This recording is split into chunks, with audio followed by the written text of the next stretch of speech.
Everyone looks at me like I'm a criminal, even when I'm wearing my general's uniform. My black skin is my constant struggle, and even on a day when I just want to be with my kids at a festival, I have to prove that I am more than what people see on my face. I am Leah James, and my story is not about medals, but about how I became a victim of my own victories. The warm air enveloped me as I walked down the street, but it couldn't quell what was going on inside. The sun was so strong that it felt like it was melting the asphalt. It was May, the height of summer, but I wasn't here because of the hot weather. I was here because of this, the stairs. Everyone who passed by not only involuntarily stopped to look at my black face, but also at my uniform. A general's uniform. My hands were holding my son Kevin's hand. He was only 8 and just wanted to see the farm and the animals at the festival. He was happy, unaware that even in this festive crowd, I wasn't just another woman. I was the one who reminds us that racial divisions still exist, even among those who want to forget about them. I was a general, but to many, I was just a dark-skinned woman. "Mom, look at this," Kevin said, pulling me toward the rabbit cage. I smiled at him and didn't even have time to respond before I felt a gaze. It was cold, like an ice ball, and it wasn't just a look. It was an attempt to find something in me that could be denied, to refute not even my words, but my very existence. I was black, I was a woman, and I was a general. I knew I wouldn't have to wait long to notice his gaze. He stood in the crowd like a black shadow amid the bright colors of the holiday. Officer Simon Taylor. I saw his gaze from the very beginning. He wasn't just a policeman in uniform. He was an ordinary man full of prejudice. His eyes were red with hatred and contempt. He didn't exude the respect usually found in such places, but rather a sense of hostility. It wasn't just tension, it was disgust for my every move. There was always a moment when I knew I would be treated differently. There was always that look, not just at me, but at my medals, my rank. They meant something, but with each passing year, they meant less and less. Because I wasn't seen as a general, but as a black woman with medals on her chest who needed to be stripped of her right to be equal. I took a deep breath, trying to leave all my thoughts behind. Kevin held my hand and looked excited as we approached the toy tray.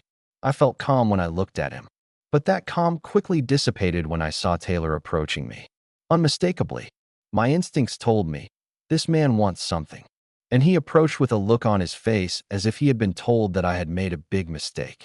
I was only a few steps away, but to me it felt like a step toward trouble. "You're General James, right?" His voice sounded dry. He was trying not to draw attention to himself. I nodded without answering. I already knew what was coming. Every time I tried to look calm, he would try to provoke me, to confirm my fears that he only saw me as a black woman in uniform. "We have to be careful, General," he said with a hint of sarcasm, as if warning me about something. And then I felt that this wasn't just a meeting. It was something more. Something I couldn't escape, no matter how much I wanted to. I tried to hold on, but when he returned to his radio and asked if there were any suspicious individuals in the crowd, my heart began to beat faster. It was as if he was testing me again and again, trying to find some reason to suspect that I would not be able to pass without difficulty. He started calling for backup, as if I were a suspicious character in this scene, where I was one of the main participants. Then his radio crackled, a report of a robbery. And that's when things took a serious turn. He became cautious, as if he sensed that this was his chance to prove that he had reason to be suspicious. My heart was torn between anger and trembling. There was no reason to look at me like that. My career, my role, should not have been called into question. My honor was not a momentary lapse, nor was it simply a hope for him to show his superiority. "This isn't just a festival, it's my test," I thought as I walked on. The crowd at the festival continued to live their normal festive lives, but for me, everything became dead silence. All the children's laughter, bright colors, and the fragrant smells of food with French fries and popcorn became just a backdrop for what was going on in my head. I could feel my pulse quicken with every step as we moved further through the fairgrounds. Officer Taylor continued to stand there, watching me. His gaze was sickening, intense, and I knew he was waiting for something to trip me up. What was he waiting for? Maybe just a twitch of my eye or a movement that could be used against me. I was in uniform. I had a right to be there. and he had to show me respect. But I could see that to him I was just a troublemaker, a black incident that couldn't be trusted. Suddenly, amid the tension that was unfamiliar to all of us, Taylor's voice came over the radio. His eyes changed instantly, becoming focused. He glanced at me once, then turned back to the radio and switched channels again. I could hear his voice, but I couldn't understand what he was saying. I will never forget what happened in the next few minutes. Robbery. Armed suspect. Military style. The city radio gave him a description of the suspect, and I already knew it wasn't specific enough. But he had a plan, and I was his target. And this time, he wasn't alone. He had called for backup. My confidence began to fade, replaced by anger. Kevin didn't know what was going on. He pulled me to the next booth, though he glanced at me with concern in his eyes. He must have sensed that the atmosphere had changed. But I tried to be strong. After all, we weren't here because of the stares of strangers or the threats, but to make him understand that it was possible to live without fear. I was ready to stand up for my rights. But that's where I was so wrong. I only managed to take a few steps before a witness, an old man who looked confused and frightened, approached me. He approached Taylor and asked what had happened. "Did you catch the guy who robbed the store?" he asked in a weak voice. I saw Taylor look at me. He took a step forward, asking the old man if he had seen anything specific. The man pursed his lips and replied that he didn't know, but he had been told that someone in military uniform was being sought. That was all. And then Taylor made his move. I stood there, feeling it getting harder to breathe. Taylor looked at me again, and his gaze, it was so intense that my heart started beating faster. And suddenly I realized that he was pointing at me. He didn't say a word. He just pointed his finger in my direction, without saying it's her or suspicious person. He simply made that old man believe that I was the one they were looking for. "She looks like a soldier. It's your turn. Take her." His words sounded like a death sentence. And those words rang in my ears so loudly that it seemed to me that everything around me, the entire festival, had frozen and turned into a never-ending nightmare. I heard a car brake and saw it come to a sudden stop right next to us. Several cops jumped out, and a huge dog ran out after them, a German shepherd. Taylor stood there like a statue, his eyes fixed on me. He was convinced that I was the one they were looking for. The dog stood up to its full height, its teeth gleaming, and terrible sounds came from its throat, promising what it would do to me. My child began to sob, her little body trembling with fear. I wasn't afraid for myself. The only thing that scared me was the thought that I might not be able to protect my son. And that dog was now a symbol of this ruthless world to me. I didn't allow myself to panic, even though every muscle in my body was tense. I clenched my teeth, turned to Taylor, and shouted, "You have no right to treat me like this." I grabbed Kevin and pulled him behind me, not knowing what would happen next. I was ready to fight. I hadn't been broken in battle, and neither Taylor nor his dog would break me now. I knew that if I didn't do this, my child and the entire community would be doomed. And then, chaos ensued. My hand was clenched tightly in Kevin's, trying not to let him see the fear that was raging inside me. At that moment, when I felt that the dog could break free at any second, I wasn't thinking about myself. I was thinking about him, about my son, who still didn't understand why I had to live in such constant tension. I quickly put him behind me, hiding him from the dogs, and then turned back to Officer Taylor. His gaze became even more severe, but I saw nothing on his face except stubborn confidence that he was right. "Mom, what's going on?" Kevin asked, his voice anxious. He held my hand tightly, but I couldn't answer. I just didn't have the words. I saw Taylor trying to call for more police. He had already given the order, and several patrol cars pulled up nearby. What had started as a peaceful day at the fair had turned into a real nightmare. People around us began to panic. They were trying to understand what was happening. Some were shouting, some were whispering, others were just looking at us fearfully. I didn't have the words to explain why I was standing there, the first victim of injustice. Taylor raised his radio, and within seconds several more patrol cars arrived. They stood like walls around me, blocking any way to freedom.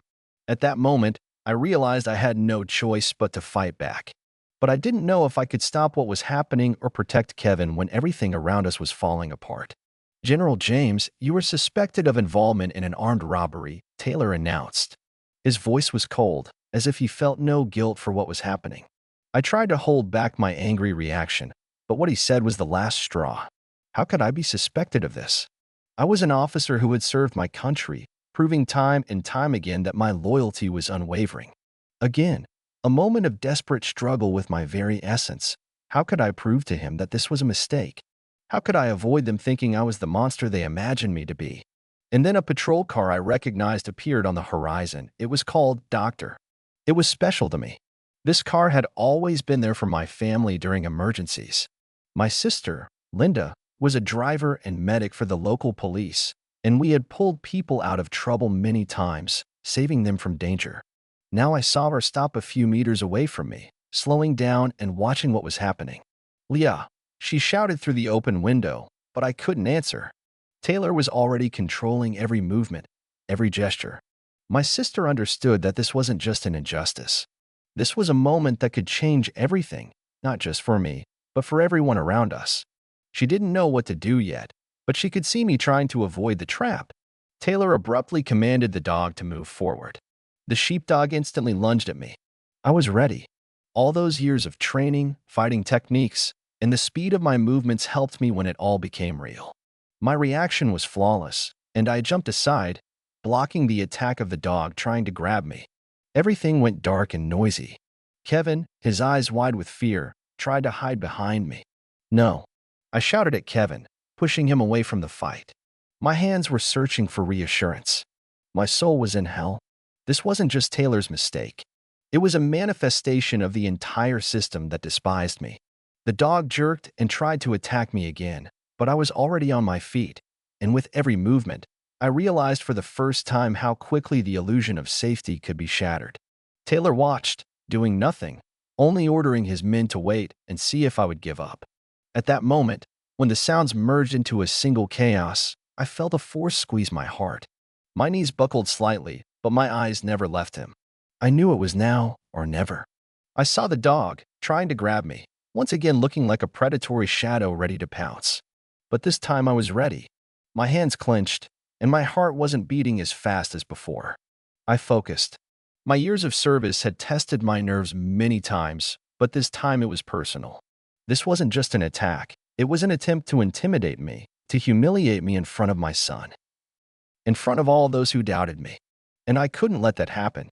I made a few quick movements, and the dog, not even reaching me, stopped for a moment, surprised. My movements were precise and instantaneous. I didn't give him a chance to get close. But his barking that interrupted everything around us, became just part of this terrible spectacle. I knew I didn't have much time. Taylor wasn't going to stop. He watched, but didn't intervene. I felt the tension rising in the crowd. People were watching, but few were stepping forward. Fear sat in their hearts, preventing them from intervening. I saw Kevin hiding behind my back, his little hands trembling, but he looked at me with hope.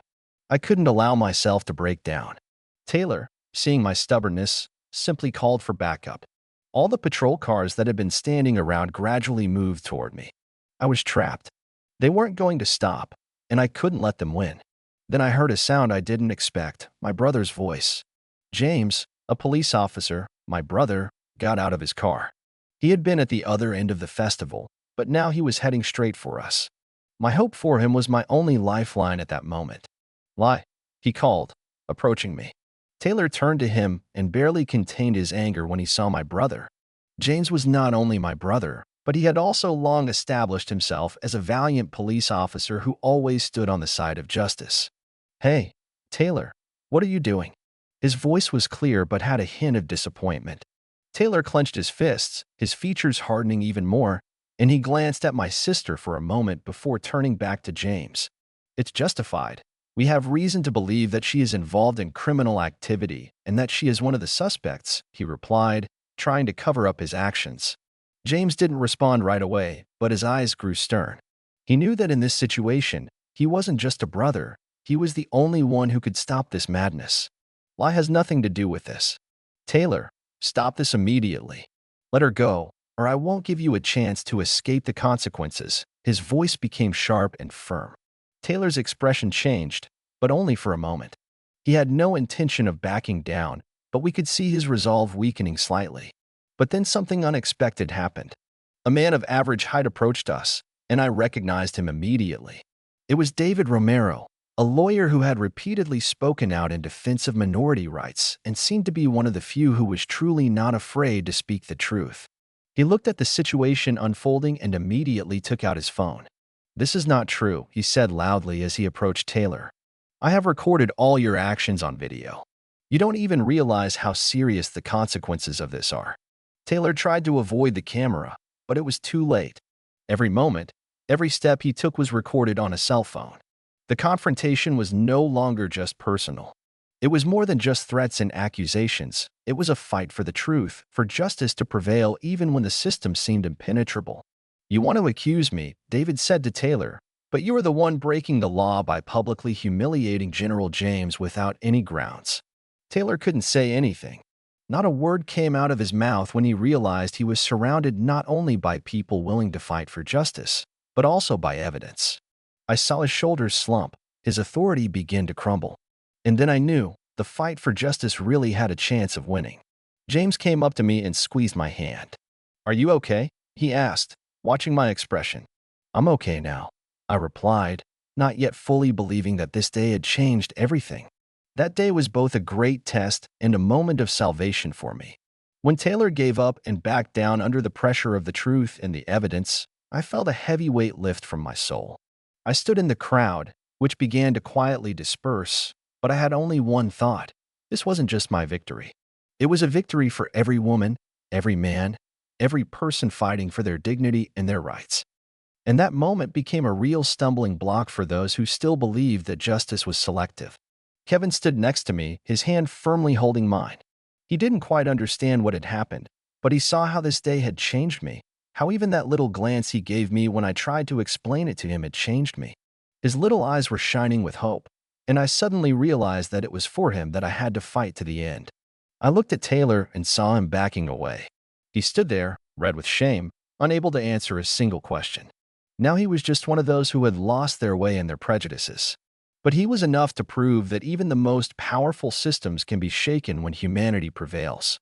David Romero, standing next to me, clicked his phone, capturing every moment, every frame of this event so that the whole world could see the truth. Taylor tried to avoid eye contact, but he had nowhere to run. All his movements were now under scrutiny. "You will answer for your actions," David said calmly, addressing Taylor. "And not just to these people, but to the law." We all knew that this battle was far from over. Taylor was relieved of his duties, and an internal investigation into the police officer's actions began. The whole situation caused a real scandal, and as soon as the information hit the media, the reaction was immediate. The public pressure was enormous. Thousands of people supported me, and it wasn't just support for a black woman in uniform. It was support for all those who stood against prejudice, who faced discrimination and oppression every day. Social media exploded with hashtags such as #JusticeForLeah and #EndRacialBias, and I knew that this time we could really make a difference. But for me, it wasn't just a moment of justice, it was a moment of understanding how important it is to keep fighting. We had taken the first step, but there was still a long way to go. I knew that Taylor's actions were just one of thousands of invisible victims of discrimination that people face every day in our country. And now it was important to me not only to build a new path for myself, but also to help others who face the same injustice. I stood before myself, but also before Kevin, my family, and everyone who looked to me as an example of how not to give up, even when the whole system is trying to break you. I wasn't perfect, but I was strong, and that was my greatest achievement.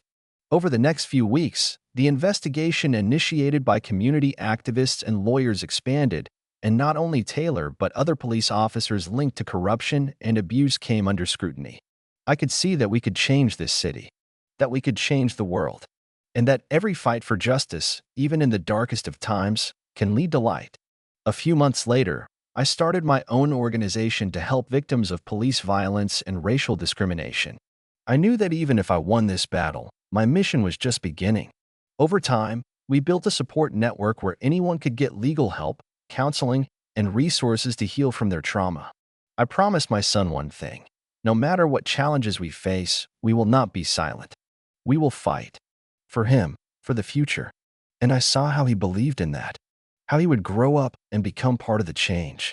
And so, even though the world was far from perfect, I knew that these small steps, each one part of my fight, would eventually lead to us being able to build a better future. A future where it doesn't matter what color your skin is or where you come from. A future where every person is free from prejudice and equal in the eyes of the world.